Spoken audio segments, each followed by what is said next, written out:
District and session court اسلام آباد میں بانی پی ٹی آئی کے خلاف 2 مقدمات کو داخلے دفتر کر دیا گیا ہے۔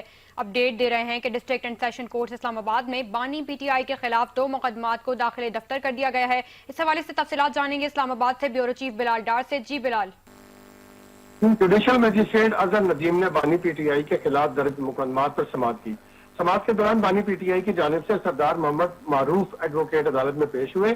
وکیل سردار عبد محمد معروف نے موقف اختیار کیا کہ دونوں مقدمات سال 2022 کے ہیں اور ان میں متعدد ملزمان پہلے ہی بری ہو چکے ہیں، جبکہ بانی پی ٹی آئی کی بریت کی درخواست گزشتہ 2 سال سے زیر سماعت ہے۔ وکیل نے عدالت کو بتایا کہ بانی پی ٹی آئی کو بھی عدالت میں پیش نہیں کیا جا رہا اور لہٰذا عدالت کیس کی سماعت کل تک ملتوی کر دے تاکہ وہ بریت کی درخواست کو ڈال دے سکے۔ سردار معروف ایڈوکیٹ نے مزید کہا کہ عدالت قانونی طور پر کیس داخلے دفتر بھی کر سکتی ہے۔ وکیل کے مطابق عدالت یا تو بریت کی درخواست سن لے یا پھر کیس داخلے دفتر کر دے۔ عدالت نے دلائل سننے کے بعد بانی پی ٹی آئی کے خلاف دونوں مقدمات داخلے دفتر کرنے کا حکم دے دیا۔ واضح رہے کہ بانی پی ٹی آئی کے خلاف تھانہ کوسار میں حقیقی آزادی مارچ سے متعلق 2 مقدمات درج ہیں۔ جی تفصیلات کے لیے شکریہ بلال۔